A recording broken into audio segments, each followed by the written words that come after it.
PM Narendra Modi 16 सितंबर को Shanghai सहयोग संगठन शिखर सम्मेलन में हिस्सा लेंगे। पीएम के अलावा 7 अन्य पड़ोसी देशों के राष्ट्रीय अध्यक्ष भी इस बैठक में हिस्सा लेने वाले हैं। अफगानिस्तान के हालात को लेकर चर्चा की जाएगी। अमेरिका में हुई 9/11 हमले की 20वीं बरसी के बाद अलकायदा के अल जवाहिरी का वीडियो सामने आया है। वीडियो में अमेरिका पर एक बार फिर से हमले की चेतावनी दी गई है और बड़ी बात यह है कि अब तक माना गया कि अल जवाहिरी की मौत हो चुकी है। नॉर्थ कोरिया ने लॉन्ग रेंज मिसाइलों का परीक्षण किया है। नॉर्थ कोरिया की सेंट्रल एजेंसी ने मिसाइल परीक्षण की तस्वीरें जारी की है। हालांकि इस दौरान तानाशाह किम जोंग नजर नहीं आया। फाइनल रिहर्सल से पहले रूस की निजीनी ने भारतीय सेना समेत सभी 1 दर्जन देशों की सैन्य टुकड़ियों ने हेलीबॉर्न ड्रिल में हिस्सा लिया। इस ड्रिल में स्वार्म हेलीकॉप्टर के जरिए आतंकियों के खिलाफ मुहिम छेड़ने का अभ्यास किया गया है। अफगानिस्तान में तालिबान सरकार के शिक्षा मंत्री ने कहा कि महिलाएं पीजी पाठ्यक्रम तक पढ़ाई कर सकती हैं, लेकिन कक्षाएं लैंगिक आधार पर होंगी और इस्लामी पोशाक पहनना अनिवार्य रहेगा। तालिबान के कब्जे के बाद अफगान संगीत से जुड़े कलाकार जान बचाने के लिए देश छोड़ रहे हैं। तालिबान की प्रवक्ता का कहना है कि सार्वजनिक रूप से संगीत इस्लाम में प्रतिबंधित है। चीन में एक बार फिर से कोरोना ने अपने पांव पसारने शुरू कर दिए हैं। स्वास्थ्य अधिकारियों ने बताया कि देश के फुजियान प्रांत के पुतियान शहर में कोरोना के 20 नए मामले सामने आए हैं। पुतियान शहर को अब सील कर दिया गया है।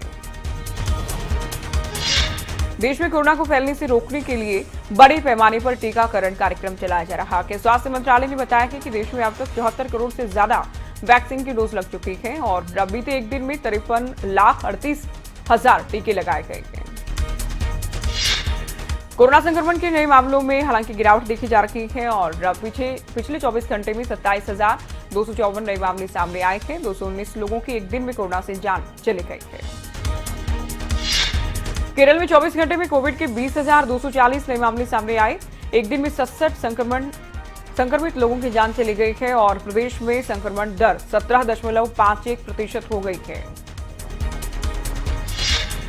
गुजरात के नए सीएम भूपेंद्र पटेल आज दोपहर राज्य के 17वें मुख्यमंत्री के तौर पर शपथ लेने जा रहे हैं। केंद्रीय गृह मंत्री अमित शाह इस कार्यक्रम में मौजूद रहेंगे। भवानीपुर विधानसभा सीट पर होने वाले उपचुनाव में बीजेपी ने प्रियंका टिमरीवाला को टिकट दिया।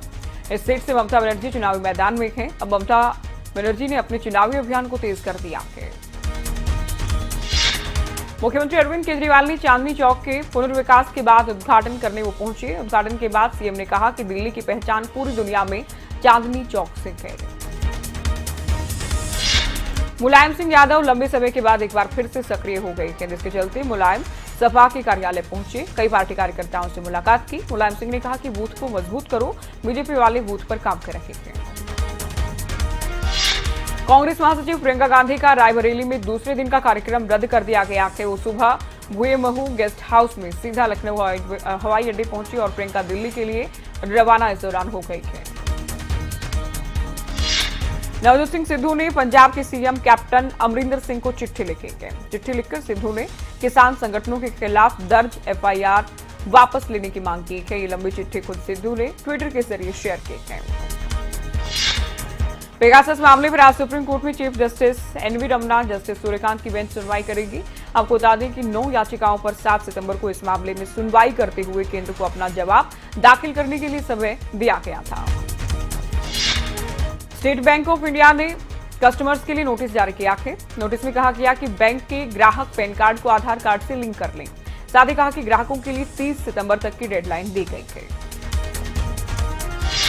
चरखियादरी के गांव में डॉक्टर्स का पशु अस्पताल की जर्जर बिल्डिंग में बैठकर मरीजों का उपचार करना पड़ रहा है, जिसके बाद ग्रामीणों ने सरकार और स्वास्थ्य विभाग से अलग भवन बनवाने की मांग की है।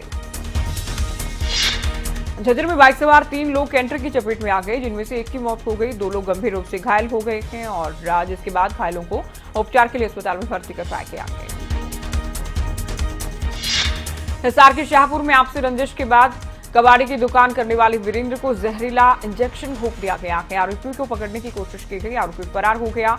घटना सीसीटीवी कैमरे में कैद है। टिगरी बॉर्डर पर किसान आंदोलन में शामिल 3 युवकों से अवैध हथियार बरामद किए गए हैं। गिरफ्तारी कर ली गई है। पुलिस ने आरोपियों को अवैध हथियारों समेत गिरफ्तार किया है। ये तीनों आरोपी सिरसा जिले के रहने वाले बताए गए। मौसम विभाग ने एक बार फिर से दिल्ली एनसीआर में भारी बरसात का अलर्ट जारी किया है। नोएडा गाजियाबाद में भी भारी बरसात का अलर्ट जारी किया गया है। दिल्ली के साथ साथ कई और राज्यों में भी बरसात का अलर्ट है। वहीं राजधानी दिल्ली में आसमान से रिकॉर्ड तोड़ बारिश हुई है। सितंबर के महीने में 77 साल बाद इतना पानी बरसा है। इससे पहले 1944 के सितंबर महीने में 417.3 मिलीमीटर बरसात हुई थी। इस बार सितंबर की सिर्फ 12 दिनों में 380.2 मिलीमीटर बरसात हो चुकी है। और हिमाचल के किन्नौर में बरसात का दौर अभी जारी है। बरसात के बाद से जिले में तापमान में गिरावट है, साथ ही लोगों के अंदर लैंडस्लाइड को लेकर भी डर बना हुआ है।